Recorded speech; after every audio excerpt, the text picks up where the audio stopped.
Hello friend, believe and success में आप सभी का स्वागत है।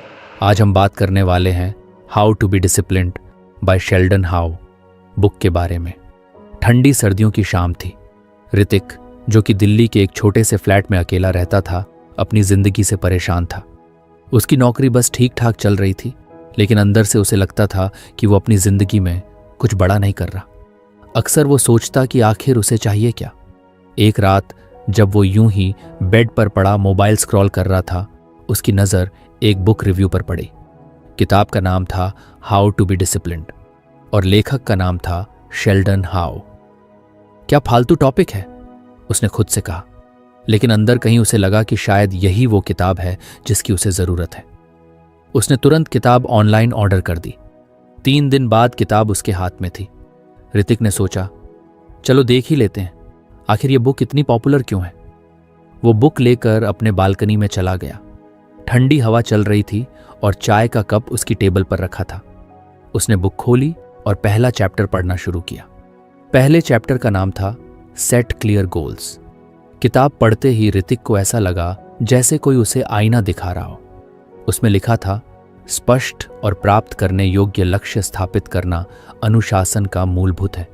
Goals provide direction and motivation, making it easier to stay focused and measure progress. Hrithik को समझ नहीं आया कि ये इतनी सिंपल सी बात उसे अब तक समझ क्यों नहीं आई थी। वो अक्सर बड़े बड़े सपने देखता था।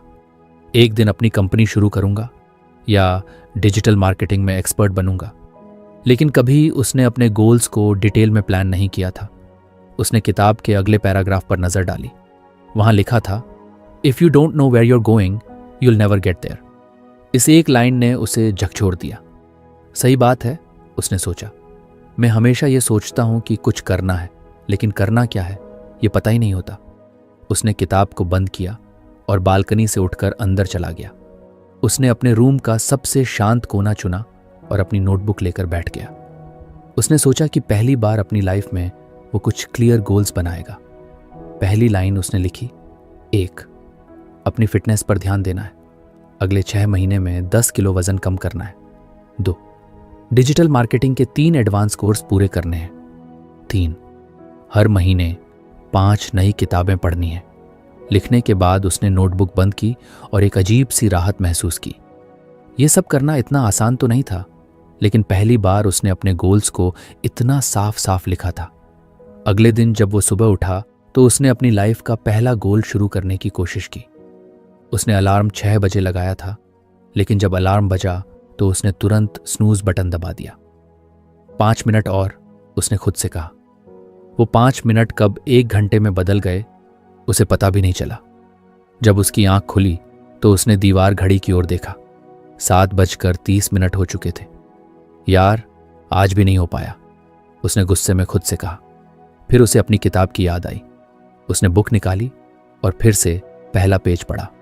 उसमें एक लाइन थी, failure is a part of the process, don't be discouraged by small setbacks, focus on getting back on track. उसने मुस्कुराते हुए खुद से कहा, चलो ये तो किताब ने पहले ही समझा दिया था, कोई बात नहीं, कल से सही। उस शाम उसने एक और काम किया। उसने अपने रूम की दीवार पर एक बड़ा सा चार्ट लगाया और उसमें अपने गोल्स लिख दिए। उसके बगल में उसने छोटे छोटे बॉक्स बनाए। हर बार जब वो अपना कोई काम पूरा करता तो वो एक बॉक्स में टिक करता। धीरे धीरे अगले कुछ दिनों में उसने सुबह जल्दी उठने की आदत डालनी शुरू कर दी। वो पहली बार पार्क में जॉगिंग के लिए गया। पार्क में ठंडी हवा और भागते हुए लोगों को देखकर उसे महसूस हुआ कि उसे अपनी जिंदगी को लेकर सीरियस होना ही पड़ेगा। वापस आकर उसने किताब का अगला हिस्सा पढ़ा। वहां लिखा था, break your goals into smaller manageable steps. A big goal can feel overwhelming, but smaller steps make it achievable। ये तो काफी सही बात है, उसने सोचा। उसने अपने फिटनेस गोल को छोटे छोटे टास्क में डिवाइड कर दिया। पहले हफ्ते सिर्फ 15 मिनट जॉगिंग करूंगा, दूसरे हफ्ते 20 मिनट, फिर धीरे धीरे 30 मिनट। किताब का पहला चैप्टर जैसे उसकी लाइफ का गाइड बन गया था। वो हर बार उसे पढ़ता और अपनी लाइफ में अप्लाई करने की कोशिश करता। लेकिन लाइफ इतनी आसान कहाँ होती है। एक दिन उसकी माँ का कॉल आया। उन्होंने कहा, तुमने पिछले 2 हफ्तों से फ़ोन क्यों नहीं किया? हम यहाँ कितने परेशान हैं। ऋतिक को अचानक एहसास हुआ कि वो अपने गोल्स में इतना खो गया था कि उसने अपने परिवार से बात करना ही बंद कर दिया था। उसने फौरन माँ को कॉल बैक किया और उनकी बात ध्यान से सुनी। उसने सोचा कि शायद सेट क्लियर गोल्स का मतलब सिर्फ करियर और फिटनेस नहीं, बल्कि अपने रिश्तों को भी बैलेंस करना है। उसने अपनी नोटबुक निकाली और एक और लाइन लिखी, 4, हर हफ्ते अपने पेरेंट्स को कॉल करना और उनके साथ टाइम बिताना। इस तरह ऋतिक की लाइफ धीरे धीरे बदलने लगी। वो हर रात सोने से पहले अपने दिन का रिव्यू करता। अगर उसने कोई टास्क मिस कर दिया होता तो वो उसे अगले दिन की लिस्ट में जोड़ लेता। किताब के पहले चैप्टर ने उसे समझा दिया था कि गोल्स सिर्फ लिखने के लिए नहीं होते, बल्कि उन्हें जीना होता है। उसने सीखा कि गोल्स की वजह से उसकी जिंदगी में एक दिशा आई थी, लेकिन कहानी यहां खत्म नहीं होती। ऋतिक को समझ आ गया था कि यह सिर्फ शुरुआत है। शेल्डन हाउ की किताब का पहला चैप्टर तो एक झलक मात्र थी। उसे बाकी के चैप्टर पढ़ने थे और उन पर काम कर। अगर आपको हमारी फ्री समरी अच्छी लगती है तो आप हमारे चैनल को सब्सक्राइब कर सकते हैं, हमारी मेंबरशिप खरीद सकते हैं या हमें यूपीआई के थ्रू सपोर्ट कर सकते हैं। अब समरी पर वापस चलते हैं। वो खुद से मुस्कुराकर बोला, अब देखो ये किताब मेरी जिंदगी कैसे बदलती है। ऋतिक ने अगले कुछ दिनों में अपने पहले गोल्स पर अच्छा खासा काम कर लिया था। उसे लगा कि अब उसकी लाइफ धीरे धीरे पटरी पर आ रही है। उसके दीवार वाले चार्ट पर कई बॉक्स टिक हो चुके थे और हर टिक उसे एक नई एनर्जी देता था। उसने सोचा कि अब वक्त आ गया है किताब का अगला चैप्टर पढ़ने का। रात के खाने के बाद वो अपने फ्लैट के छोटे से कोने में बैठा।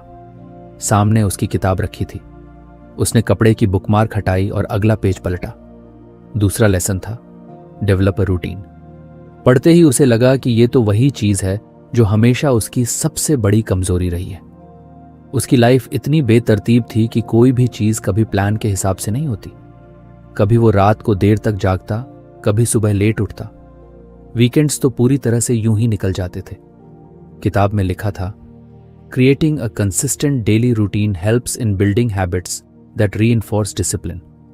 A structured schedule minimizes distractions and promotes productivity by allocating specific times for tasks. Hrithik ने किताब के हर शब्द को ध्यान से पढ़ा। उसे एहसास हुआ कि अगर वो सच में अपनी लाइफ में डिसिप्लिन लाना चाहता है तो उसे एक स्ट्रिक्ट रूटीन अपनाना पड़ेगा। उसने खुद से कहा, रूटीन बनाने का मतलब ये नहीं कि लाइफ बोरिंग हो जाएगी। इसका मतलब है कि मैं अपने टाइम का सही इस्तेमाल करना सीखूंगा। उसने तुरंत अपनी नोटबुक उठाई और लिखा, मेरा परफेक्ट रूटीन। 1, सुबह 6 बजे उठना। 2, 6:15 से 7 बजे तक एक्सरसाइज। 3, 7:30 तक ब्रेकफास्ट। 4, 8 बजे से 12 बजे तक वर्क टाइम। 5, 1 घंटे का लंच ब्रेक। 6, 1 बजे से 5 बजे तक फिर से काम। 7वीं शाम को 1 घंटा खुद के लिए, पढ़ाई, स्किल्स सीखने या रिफ्लेक्शन के लिए। 8वीं रात को 10 बजे तक सो जाना। रूटीन प्लान करना आसान था, लेकिन उसे फॉलो करना, वो ऋतिक को पता था कि यह सबसे मुश्किल पार्ट है। उसने सोचा, चलो कल से ट्राई करते हैं। अगली सुबह जब उसका अलार्म 6 बजे बजा तो उसे पहले दिन जैसा ही एहसास हुआ। उसने कुछ देर के लिए फिर से स्नूज बटन दबा दिया, लेकिन तभी उसे याद आया कि वो अब अपनी पुरानी आदतों पर नहीं लौट सकता। उसने झट से अलार्म बंद किया और बिस्तर से उठ खड़ा हुआ। उसने अपने फोन में टाइमर लगाया और अपने रूटीन के हिसाब से एक्सरसाइज शुरू की। शुरुआत में उसके शरीर को उठने में बड़ी मुश्किल हुई। उसे हर मिनट ऐसा लगा जैसे वो फिर से वापस सो जाए। लेकिन उसने किताब के उस हिस्से को याद किया जहां लिखा था, habits hard to build initially, लेकिन consistency makes them easy over time. पहले कुछ दिन उसके लिए बहुत स्ट्रगल वाले थे। कभी कभी वो ब्रेकफास्ट के टाइम पर बैठा ये सोचता कि क्या रूटीन बनाना सही फैसला था। लेकिन जैसे जैसे दिन बीतने लगे वो रूटीन का मजा लेने लगा। रूटीन का सबसे अच्छा असर उसकी प्रोडक्टिविटी पर हुआ। अब जब वो अपने काम पर बैठता तो उसका पूरा फोकस काम पर होता। उसे पता था कि उसने पहले से ही हर काम के लिए एक टाइम स्लॉट अलॉट किया है, इसलिए उसे सब कुछ ठीक से करने का टाइम मिलेगा। एक दिन ऑफिस में उसके मैनेजर ने उससे कहा, ऋतिक, तुमने पिछले हफ्ते जितना काम किया है वो शायद ही किसी ने किया होगा। तुम ठीक तो हो? ऋतिक ने मुस्कुराते हुए कहा, सर बस कुछ डिसिप्लिन में आ रहा हूं।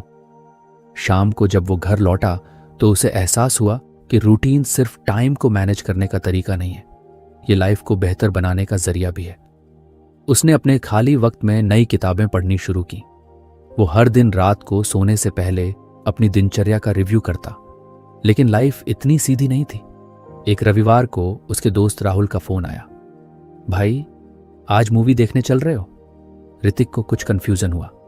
मूवी का मतलब था कि उसका शाम का पढ़ाई का टाइम मिस हो जाएगा। लेकिन फिर उसने सोचा, रूटीन का मतलब ये नहीं कि मैं अपनी लाइफ को एंजॉय करना छोड़ दूं।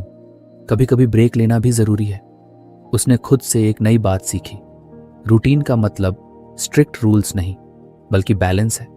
अगले कुछ दिनों में उसने अपने रूटीन को और फ्लेक्सिबल बनाया। उसने अपने शेड्यूल में फ्री टाइम के स्लॉट भी जोड़े। ये वो वक्त था जब वो कुछ भी कर सकता था। फैमिली से बात, दोस्तों के साथ घूमना या सिर्फ आराम करना। किताब में एक और इंटरेस्टिंग लाइन थी, a rigid routine can sometimes feel like a burden, allow some flexibility to accommodate unexpected events. उसने महसूस किया कि रूटीन ने उसे एक बेहतर इंसान बना दिया है। उसकी लाइफ में अब एक स्ट्रक्चर था। पहले जहां वो हर काम लास्ट मिनट तक टालता था, अब वो समय पर अपने टास्क पूरे कर लेता था। लेकिन कहानी यहां खत्म नहीं होती। ऋतिक को एहसास हुआ कि रूटीन बनाने से उसका सफर शुरू हुआ है, लेकिन अभी उसे अपनी आदतों को और गहराई तक ले जाना है। किताब में अभी और लेसन्स बाकी थे। उसने खुद से वादा किया कि वो हर लेसन को पढ़ेगा, समझेगा और अपनी जिंदगी में उतारेगा। और इसी उम्मीद के साथ उसने अगले चैप्टर पर जाने के लिए किताब को धीरे से बंद कर दिया। कुछ हफ्ते बीत चुके थे और ऋतिक अपनी रूटीन को लेकर काफी सहज महसूस करने लगा था। अब सुबह जल्दी उठना, वर्कआउट करना और दिन को प्रोडक्टिव तरीके से बिताना उसकी आदत में शामिल हो चुका था। लेकिन जिंदगी हमेशा सरल रास्ते पर नहीं चलती। एक दिन ऑफिस के बाद वो थक कर घर आया और उसने सोचा कि कुछ आराम किया जाए। उसने टीवी चालू किया और सीरियल देखते देखते अनजाने में 3 घंटे बर्बाद कर दिए। जब रात को उसने दीवार पर लगे अपने चार्ट को देखा तो वो शर्मिंदगी महसूस कर उसने खुद से कहा, यार, इतना अच्छा चल रहा था सब कुछ और आज फिर से वही पुरानी आदतों पर लौट आया। उसी रात उसने किताब निकाली और अगले चैप्टर पर पहुंच गया। तीसरे लेसन का नाम था एम्ब्रेस सेल्फ कंट्रोल। किताब की पहली लाइन ने ही उसे अंदर तक झकझोर दिया। उसमें लिखा था, सेल्फ कंट्रोल आवश्यक है ताकि प्रलोभ और विचलन को दूर किया जा सके।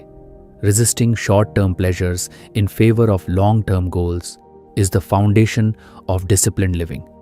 ऋतिक ने खुद से कहा, यही तो मेरी सबसे बड़ी प्रॉब्लम है। मैं हमेशा शॉर्ट टर्म प्लेजर के पीछे भागता हूं, चाहे वो घंटों सोशल मीडिया स्क्रॉल करना हो या कुछ भी ऐसा करना जो मेरे बड़े गोल्स के खिलाफ है। किताब में एक और इंटरेस्टिंग बात लिखी थी, distractions are everywhere and they often disguise themselves as harmless breaks. But every small temptation adds up to derail your progress. Hrithik ने अगले ही दिन से अपने अंदर सेल्फ कंट्रोल लाने की ठान ली। उसने सबसे पहले अपने सबसे बड़े डिस्ट्रैक्शन की पहचान की, उसका मोबाइल। उसने अपने फोन से सारी अनावश्यक ऐप्स डिलीट कर दी और स्क्रीन टाइम लिमिट सेट कर दी। उसने तय किया कि वो दिन में सिर्फ एक बार सोशल मीडिया चेक करेगा, वो भी सिर्फ 15 मिनट के लिए। पहले दिन ये करना उसके लिए बहुत मुश्किल था। कई बार उसका मन हुआ कि वो फोन उठाकर इंस्टाग्राम खोल ले, लेकिन उसने खुद को रोक लिया। किताब में लिखा था, सेल्फ कंट्रोल एक मसल है, the more you use it the stronger it becomes. ये लाइन उसके लिए गाइड की तरह बन गई। उसने महसूस किया कि सेल्फ कंट्रोल लाने का मतलब ये नहीं है कि वो हर चीज से खुद को दूर कर ले। इसका मतलब ये है कि वो अपनी प्रायोरिटीज को समझे और जो उसके गोल्स के खिलाफ है उसे ना कहना सीखे। कुछ दिन बाद एक और चुनौती उसके सामने आई। शनिवार की शाम उसके दोस्त उसे कॉल करके पार्टी के लिए बुला रहे थे। वो जानता था कि अगर वो गया तो पूरी रात पार्टी में निकल जाएगी और अगले दिन सुबह उठकर वर्कआउट करने का कोई चांस नहीं रहेगा। उसने खुद से सवाल किया, क्या मुझे जाना चाहिए या मुझे अपने लॉन्ग टर्म गोल्स पर फोकस करना चाहिए? किताब की एक और लाइन उसे याद आई, हर बार जब आप एक तमन्ना का विरोध करते हैं तो आप एक कदम और करीब आते हैं बनने के लिए जिस व्यक्ति को आप बनना चाहते हैं। ऋतिक ने आखिरकार पार्टी में न जाने का फैसला किया। उसने दोस्तों से माफी मांगी और उन्हें समझाया कि वो इस वक्त अपनी लाइफ पर काम कर रहा है। हालांकि ये करना उसके लिए आसान नहीं था। मन में कहीं उसे ये भी लगा कि शायद दोस्त उसे अब बोरिंग कहेंगे। लेकिन अगले दिन सुबह जब वो समय पर उठा और अपनी दिनचर्या फॉलो की तो उसे अपनी इस जीत पर गर्व महसूस हुआ। एक दिन जब वो शाम को किताब पढ़ रहा था, उसने उसमें लिखा देखा, discipline is choosing between what you want now and what you want most. उसने महसूस किया कि सेल्फ कंट्रोल सिर्फ बड़ी चीज़ों में नहीं बल्कि छोटी छोटी आदतों में भी ज़रूरी है। उसने ठान लिया कि वो अपनी लाइफ के हर छोटे पहलू में इसे लागू करेगा। उदाहरण के लिए, जब वो ऑफिस में लंच के बाद मीठा खाने की आदत बना चुका था, उसने उसे छोड़ने का फैसला किया। पहली बार जब उसने अपने फेवरेट गुलाब जामुन को देखा और खुद से कहा, नहीं, ये मेरे फिटनेस गोल के खिलाफ है, तो उसे महसूस हुआ कि सेल्फ कंट्रोल कितना मुश्किल लेकिन ज़रूरी है। किताब में आगे लिखा था, the key to mastering self control is to remind yourself of your bigger goals whenever a temptation arises. Hrithik ने इस सलाह को अपने दिमाग में फिट कर लिया। उसने हर उस चीज़ को अपने सामने रखना शुरू कर दिया जो उसे उसके बड़े गोल्स की याद दिलाए। उसकी नोटबुक, दीवार पर लगे चार्ट और उसकी खुद की journey, all these became his motivators. धीरे धीरे उसकी इच्छाओं पर काबू पाने की ताकत बढ़ने लगी। अब जब भी उसे कोई डिस्ट्रैक्शन दिखता, वो खुद से एक ही सवाल करता, क्या ये मुझे मेरे बड़े गोल्स के करीब ले जाएगा या दूर करेगा? कुछ हफ्तों बाद उसके ऑफिस में एक और चैलेंज आया। कंपनी ने एक नया प्रोजेक्ट दिया जिसमें उसे देर रात तक काम करना होता। पहले वो हमेशा ऐसे हालात में बहाने ढूंढता कि प्रोजेक्ट कैसे टाला जाए, लेकिन अब उसने सेल्फ कंट्रोल के साथ अपने समय को मैनेज करना सीखा। उसने अपने रूटीन को कुछ बदला ताकि प्रोजेक्ट के साथ साथ उसकी बाकी आदतें भी बनी रहें। ऋतिक को एहसास हुआ कि सेल्फ कंट्रोल सिर्फ डिस्ट्रैक्शंस को इग्नोर करने के लिए नहीं बल्कि मुश्किल परिस्थितियों में खुद को बेहतर तरीके से संभालने के लिए भी ज़रूरी है। किताब के इस लेसन ने उसकी लाइफ का एक और दरवाज़ा खोल दिया था। उसने महसूस किया कि जो लोग अपनी छोटी छोटी इच्छाओं को कंट्रोल करना सीख जाते हैं वही बड़ी बड़ी चीज़ें अचीव कर पाते हैं। और इस तरह ऋतिक ने अपनी जर्नी को और आगे बढ़ाने का फैसला किया। उसने खुद से कहा, अभी तो सिर्फ शुरुआत हुई है, ये किताब मुझे और कितना सिखाएगी, मैं इसका इंतज़ार नहीं कर सकता। अगली रात उसने किताब के अगले चैप्टर पर जाने के लिए उसे धीरे से बंद कर दिया। ऋतिक की जिंदगी धीरे धीरे बदल रही थी। रूटीन और सेल्फ कंट्रोल के लेसन्स को उसने अपनी लाइफ का हिस्सा बना लिया था। हर दिन उसके भीतर एक नई एनर्जी और मोटिवेशन होती थी, लेकिन फिर भी कुछ ऐसा था जो उसे खटक रहा था। कई बार जब वो काम करता तो उसका मन भटकने लगता। वो एक काम में लगा होता और तभी अचानक किसी पुराने पल की याद आ जाती या भविष्य की चिंता उसके दिमाग में घूमने लगती। कभी वो सोचता कि अगर प्लान्स काम नहीं किए तो क्या होगा, या कभी उसे लगता कि वो अपनी पुरानी गलतियों के बारे में सोचकर वक्त बर्बाद कर रहा है।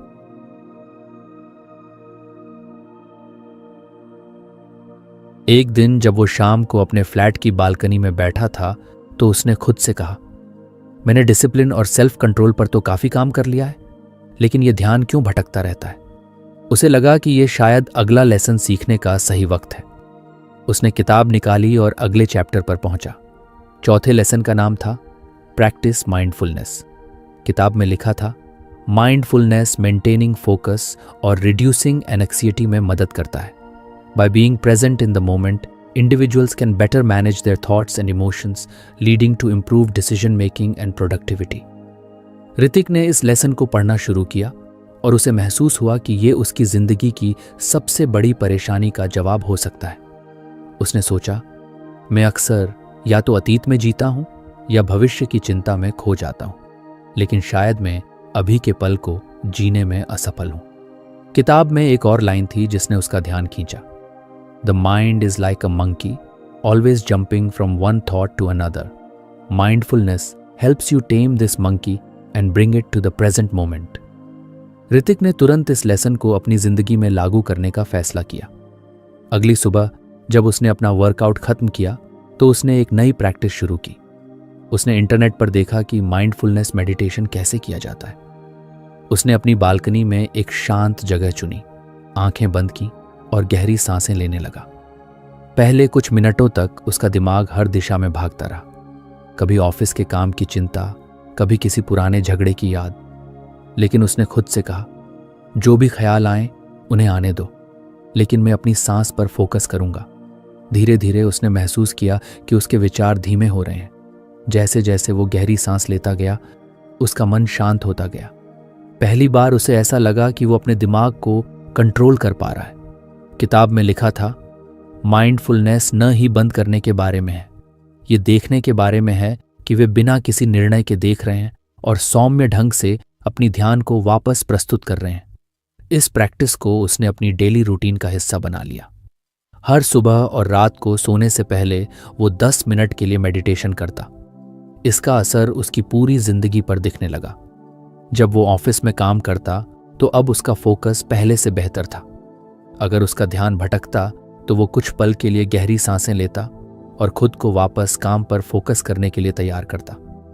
एक दिन ऑफिस में एक बड़ा प्रोजेक्ट मिला। टीम लीड ने सभी को बताया कि ये काम बहुत मुश्किल होगा और डेडलाइन भी कड़ी है। ऋतिक की टीम के लोग परेशान हो गए, लेकिन उसने खुद को शांत रखा। उसने अपनी माइंडफुलनेस प्रैक्टिस का इस्तेमाल किया। जब बाकी लोग घबराहट में इधर उधर बातें कर रहे थे, ऋतिक ने चुपचाप एक प्लान बनाया। उसने अपने हिस्से का काम छोटे छोटे हिस्सों में बांट लिया और हर दिन के लिए एक टास्क तय किया। उसकी शांत और व्यवस्थित अप्रोच देखकर टीम लीड ने उसकी तारीफ की। उसने किताब की एक और लाइन याद की, माइंडफुलनेस न केवल आपको दबाव के बीच शांत रहने में मदद करती है, बल्कि आपकी सोच को स्पष्ट करने और बेहतर निर्णय लेने में मदद करती है। माइंडफुलनेस का असर उसकी पर्सनल लाइफ पर भी हुआ। पहले जब वो दोस्तों के साथ होता तो अक्सर उसका ध्यान कहीं और होता था, लेकिन अब वो हर बातचीत में पूरी तरह मौजूद रहता। उसे एहसास हुआ कि जब आप अपने करीबी लोगों को अपना 100% ध्यान देते हैं तो रिश्ते भी मजबूत होते हैं। एक दिन उसने अपनी माँ को फोन किया। जब वो बात कर रही थी तो उसने खुद से वादा किया कि वो उनका हर शब्द ध्यान से सुनेगा। पहले जहां वो फोन पर सिर्फ हाँ ठीक है कहकर बात खत्म कर देता था, अब वो उनकी बातों पर प्रतिक्रिया देता और उनकी भावनाओं को समझने की कोशिश करता। माइंडफुलनेस का सबसे बड़ा असर उसकी चिंता और तनाव पर हुआ। पहले वो छोटी छोटी बातों पर परेशान हो जाता था, लेकिन अब जब भी उसे तनाव महसूस होता, वो गहरी सांस लेकर खुद को याद दिलाता, मैं इस पल में हूं, अभी जो है वही सच है, बाकी सब मेरे दिमाग का खेल है। किताब में एक और लाइन थी जिसे उसने अपने वर्क स्पेस की दीवार पर लिखकर लगा दिया, the present moment is the only place where life truly exists, learn to live in it. धीरे धीरे माइंडफुलनेस उसकी जिंदगी का हिस्सा बन गई। उसने महसूस किया कि इस एक प्रैक्टिस ने उसकी सोच, काम और रिश्तों में गहराई ला दी है। अब वो हर दिन को खुली आंखों और खुले दिल से जीता था। ऋतिक को समझ आ गया था कि माइंडफुलनेस सिर्फ मेडिटेशन तक सीमित नहीं है। ये हर उस पल में मौजूद हो सकता है जब आप खाना खा रहे हों, काम कर रहे हों या किसी से बात कर रहे हों। एक शाम जब वो बालकनी में बैठा था तो उसने आसमान की तरफ देखा। सूरज ढल रहा था और बादल हल्के नारंगी रंग के हो गए थे। उसने उस पल को पूरी तरह महसूस किया। पहले वो इन छोटी छोटी चीजों को नजरअंदाज कर देता था, लेकिन अब उसे एहसास हुआ कि यही पल जिंदगी को खूबसूरत बनाते हैं। किताब के इस लेसन ने उसकी सोच को बदल दिया था। उसने खुद से कहा, अगर मैं हर पल को ध्यान से जीना सीख जाऊं तो शायद जिंदगी की हर चुनौती आसान हो जाएगी। और इसी वादे के साथ उसने किताब को अगले चैप्टर के लिए बंद कर दिया। ऋतिक की लाइफ धीरे धीरे ट्रैक पर आ रही थी। माइंडफुलनेस, सेल्फ कंट्रोल और रूटीन की मदद से वो पहले से कहीं ज्यादा प्रोडक्टिव और शांत महसूस करने लगा था। लेकिन लाइफ हर वक्त एक जैसी नहीं रहती। कभी कभी सब कुछ सही करने ये उसकी पहली बड़ी जिम्मेदारी थी। उसने पूरी प्लानिंग कर रखी थी, हर छोटी डिटेल पर ध्यान दिया, अपने टीम मेंबर्स के साथ डिस्कशन किया और तय समय पर काम खत्म करने का पूरा भरोसा था। लेकिन जैसे जैसे डेडलाइन करीब आई, चीजें बिगड़ने लगीं। टीम के कुछ लोग अपनी डेडलाइन मिस करने लगे और ऋतिक का खुद का काम भी पीछे छूटने लगा। उसने जितनी मेहनत की उससे कई गुना ज्यादा दबाव महसूस किया। डेडलाइन के दिन प्रोजेक्ट अधूरा ही रह गया। उसके मैनेजर ने उसे अपने केबिन में बुलाया और नाराजगी जताई। ऋतिक को खुद पर बहुत गुस्सा आया। उसने सोचा, मैंने इतनी मेहनत की फिर भी असफल हो गया, शायद मैं इस काम के लिए बना ही नहीं हूं। उस शाम वो घर आकर बालकनी में बैठा। ऐसा लग रहा था जैसे सारी मेहनत बेकार हो गई हो। उसने किताब को उठाया और अगले चैप्टर पर गया। 5वें लेसन का नाम था लर्न फ्रॉम फेलियर्स। पहली ही लाइन ने ऋतिक को सोचने पर मजबूर कर दिया। Failure is not the end, it's a stepping stone to success. Discipline involves learning from setbacks rather than being discouraged by them. किताब आगे कहती थी, हर असफलता एक सबक ले जाती है। It's up to you to find it and use it to grow stronger. Hrithik ने किताब को एक पल के लिए बंद किया और सोचा, क्या मैं अपनी असफलता से सीख सकता हूं? क्या यह वाकई एक मौका है खुद को बेहतर बनाने का? अगले कुछ दिनों तक उसने अपने प्रोजेक्ट पर ध्यान से रिव्यू किया। उसने सोचा कि क्या क्या गलत हुआ था। उसने पाया कि उसने कुछ छोटी छोटी गलतियों पर ध्यान नहीं दिया था। उदाहरण के लिए, टीम के साथ नियमित चेक इन करना भूल गया था और कई बार खुद ही काम संभालने की कोशिश की, बजाय इसे सही तरीके से डेलीगेट करने के। किताब में लिखा था, failures often happen because of overlooked details. Reflect on your mistakes, not to blame yourself but to improve. Hrithik ने अपनी गलतियों को स्वीकार किया। उसने खुद से वादा किया कि अगली बार वो बेहतर तरीके से तैयारी करेगा, लेकिन साथ ही उसने खुद को याद दिलाया कि एक प्रोजेक्ट में फेल होना उसकी पूरी काबिलियत पर सवाल नहीं उठाता। उसने खुद को मोटिवेट करने के लिए किताब में लिखी एक और लाइन दोहराई, failure is a detour, not a dead end. It's a chance to refine your strategy and come back stronger. अगले हफ्ते ऑफिस में एक और प्रोजेक्ट आया। ऋतिक ने तुरंत अपनी गलतियों से सीखी बातों को लागू करना शुरू कर दिया। उसने टीम के साथ बेहतर कम्युनिकेशन बनाए रखा और हर छोटे मोटे प्रॉब्लम को शुरुआत में ही सुलझा लिया। धीरे धीरे उसे एहसास हुआ कि असफलता से डरने के बजाय उसे इसे एक चुनौती के रूप में देखना चाहिए। उसने महसूस किया कि हर असफलता के पीछे एक सीख छिपी होती है। एक और घटना ने उसे इस लेसन को और गहराई से समझने का मौका दिया। वो पिछले कुछ हफ्तों से सुबह जल्दी उठने की अपनी आदत को फॉलो कर रहा था, लेकिन एक दिन देर रात तक जागने के कारण वो सुबह उठने में फेल हो गया। उसने सोचा, क्या मैं फिर से अपनी पुरानी आदतों में लौट रहा हूं? पहले वो खुद को कोसता, लेकिन अब उसने किताब की सलाह को अपनाया। उसने खुद से कहा, यह सिर्फ एक दिन की बात है, मैं कल से फिर से अपनी रूटीन पर लौट सकता हूं। किताब में लिखा था, discipline is not about being perfect every day, it's about bouncing back after setbacks. उसने अगले दिन अलार्म बजने पर उठने का पूरा प्रयास किया और अपनी रूटीन को फिर से पकड़ लिया। ऋतिक ने महसूस किया कि असफलता से निपटने का सबसे अच्छा तरीका है उसे स्वीकार करना, उससे सीखना और आगे बढ़ना। उसने अपने चार्ट पर एक नया सेक्शन जोड़ा, सीखे गए पाठ। हर बार जब भी वो किसी चीज में फेल होता तो वो वहां लिखता कि उसने उस अनुभव से क्या सीखा। कुछ हफ्तों बाद ऋतिक के मैनेजर ने उसे बुलाया। उन्होंने कहा, ऋतिक, तुम्हारे काम में जबरदस्त सुधार आया है। वो प्रोजेक्ट जिसमें तुम फेल हुए थे, उसकी वजह से तुमने बहुत कुछ सीखा है और ये सीख तुम्हारे हर काम में दिख रही है। ऋतिक मुस्कुराया। उसने महसूस किया कि असफलता उसे तोड़ने के बजाय उसे मजबूत बना रही थी। किताब में एक और बात लिखी थी, resilience is build through failures, the more you face setbacks the stronger you become. इस लेसन ने ऋतिक की सोच को पूरी तरह बदल दिया था। अब जब भी उसे किसी काम में असफलता मिलती तो वो घबराने या निराश होने के बजाय खुद से पूछता, इससे मुझे क्या सीखने को मिला। एक दिन जब वो अपने फ्लैट में बैठा था, उसने अपने पुराने दोस्तों को याद किया।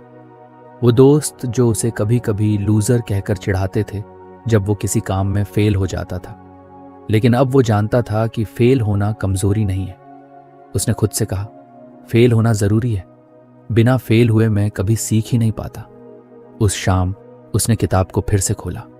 वो जानता था कि अगले चैप्टर में भी उसके लिए कुछ खास होगा, लेकिन इस बार उसने किताब को बंद करने से पहले आखिरी बार उस पेज को पढ़ा जो उसे बार बार याद दिला रहा था, failure is just another step on the path to success, keep stepping forward. और उसने खुद से वादा किया कि वो हर असफलता को गले लगाएगा और उससे सीखकर आगे बढ़ेगा। ऋतिक अब तक किताब के 5 लेसन्स को अपनी जिंदगी का हिस्सा बना चुका था। हर नया लेसन उसकी सोच को और बेहतर बनाता था। उसने खुद को बहुत बदलते हुए देखा था। पहले जो आदमी हर छोटी असफलता पर खुद को दोषी ठहराता था, वो अब खुद को सिखा चुका था कि गिरना जरूरी है और गिरकर उठना उससे भी ज्यादा। लेकिन अभी उसकी यात्रा पूरी नहीं हुई थी। किताब के आखिरी चैप्टर ने उसकी उत्सुकता को बढ़ा दिया। उसने किताब को फिर से खोला और ये वो शब्द था जो उसकी लाइफ में अब तक सबसे ज्यादा मायने रखता था। उसने महसूस किया कि उसके सारे प्रयास, चाहे वो अपने गोल सेट करना हो, रूटीन बनाना हो, माइंडफुलनेस अपनाना हो या असफलताओं से सीखना हो, सब कुछ तभी काम करता है जब वो लगातार बना रहे। किताब में लिखा था कि एक बार के प्रयास से कुछ नहीं बदलता। असली बदलाव तब आता है जब हम हर दिन छोटे छोटे कदम उठाते हैं और उन्हें निरंतर करते रहते हैं। ऋतिक ने सोचा कि कंसिस्टेंसी यानी निरंतरता उसके लिए सबसे मुश्किल रही है। कई बार वो एक दिन मेहनत करता और अगले दिन हार मान लेता। कई बार प्लान बनाता लेकिन उसे फॉलो नहीं कर पाता। उसे समझ आया कि शायद यही कारण था कि उसके कई सपने अधूरे रह गए थे। किताब में लिखा था, motivation gets you started but consistency keeps you going even on days when you don't feel like it. Showing up matters the most. Hrithik ने गहरी सांस ली। उसे समझ में आ गया कि कंसिस्टेंसी एक आदत है और इसे बनाने के लिए हर दिन मेहनत करनी होगी। उसने खुद से वादा किया कि वो अब हर दिन छोटा ही सही लेकिन एक कदम जरूर उठाएगा। अगले दिन उसने अपनी रूटीन को और सख्त बना दिया। सुबह जल्दी उठने के साथ उसने अपने दिन की प्लानिंग और डेडिकेशन को एक नया रूप दिया। उसने तय किया कि वो हर दिन 30 मिनट अपनी फिटनेस पर काम करेगा, भले ही वो कितना भी थका हुआ क्यों ना हो। उसने अपने काम में भी एक टाइम टेबल बनाया ताकि वो किसी भी डेडलाइन को मिस ना करे। शुरुआत में ये आसान नहीं था। कई बार ऐसा हुआ कि उसकी सुबह की अलार्म बजने के बाद वो बिस्तर में ही पड़ा रहा। कई बार ऐसा हुआ कि वर्कआउट के लिए तैयार होते वक्त उसे बहाने सूझने लगे। लेकिन हर बार उसने खुद को याद दिलाया, कंसिस्टेंसी सबसे जरूरी है। अगर आज हार मान ली तो कल ये और मुश्किल हो जाएगा। धीरे धीरे उसने महसूस किया कि ये छोटे छोटे कदम उसे एक नई दिशा में ले जा रहे हैं। एक दिन ऑफिस में उसके मैनेजर ने उसे एक बड़ा प्रोजेक्ट दिया। ये वही तरह का प्रोजेक्ट था जिससे कुछ महीने पहले वो फेल हो चुका था, लेकिन इस बार उसके अंदर डर के बजाय आत्मविश्वास था। उसने खुद से कहा, इस बार मैं अपने प्लान को सिर्फ बनाऊंगा नहीं बल्कि उसे लगातार फॉलो भी करूंगा। ऋतिक ने काम की शुरुआत छोटे छोटे हिस्सों में बांटकर की। उसने अपनी टीम के साथ नियमित मीटिंग्स रखी और हर किसी के काम का फीडबैक लिया। उसने खुद के लिए एक टाइम टेबल बनाया और हर टास्क को समय पर पूरा किया। जब भी उसका ध्यान भटकता या उसे थकान महसूस होती तो वो गहरी सांस लेकर खुद से कहता, बस एक और कदम, बस एक और कोशिश। धीरे धीरे उसका काम समय पर और बिना किसी बड़ी गलती के खत्म होने लगा। उसकी टीम के लोग भी उसकी कंसिस्टेंसी से प्रेरित थे। डेडलाइन के दिन प्रोजेक्ट पूरा हो गया और उसका मैनेजर उसकी मेहनत और लीडरशिप की तारीफ करते नहीं थका। ऋतिक को एहसास हुआ कि कंसिस्टेंसी का असर सिर्फ उसके काम तक सीमित नहीं था, ये उसके हर पहलू में झलकने लगा। उसने अपनी फिटनेस पर भी इसी तरह काम करना जारी रखा। पहले जहां वो सिर्फ कुछ दिनों तक एक्सरसाइज करता था और फिर छोड़ देता था, अब वो हर दिन 30 मिनट खुद को समर्पित करता। उसका शरीर और मन दोनों पहले से ज्यादा मजबूत और ऊर्जावान महसूस करने लगे। ऋतिक ने देखा कि कंसिस्टेंसी सिर्फ बड़ी बड़ी चीजों में नहीं बल्कि छोटी छोटी आदतों में भी असर डालती है। उसने ये भी तय किया कि हर रात सोने से पहले वो किताब पढ़ेगा, भले ही सिर्फ एक पन्ना क्यों ना हो। एक दिन जब वो अपने पुराने दोस्तों से मिलने गया तो उन्होंने कहा, तू बहुत बदल गया है ऋतिक। पहले तुझे हर छोटी बात पर चिंता होती थी और अब लगता है जैसे तुझे सब कुछ संभालना आता है। ऋतिक ने मुस्कुराते हुए कहा, यह बदलाव धीरे धीरे हुआ है। मैंने बस हर दिन छोटा सा कदम उठाया और कंसिस्टेंसी बनाए रखी। उसने अपने दोस्तों को किताब के लेसन्स के बारे में बताया। उसने कहा, कंसिस्टेंसी का मतलब है कि तुम हर दिन अपने आप से एक वादा निभाओ। ये जरूरी नहीं कि तुम हर दिन परफेक्ट रहो, बस जरूरी है कि तुम हर दिन कोशिश करते रहो। उस रात जब वो घर लौटा तो उसने किताब का आखिरी पन्ना पढ़ा। उसमें लिखा था, discipline is not the goal, it's the journey. Keep going and you'll find that success becomes a habit, not a destination. Hrithik ने किताब को बंद किया। उसने महसूस किया कि उसकी जिंदगी अब बदल चुकी थी, लेकिन उसने ये भी समझा कि यह सफर कभी खत्म नहीं होगा।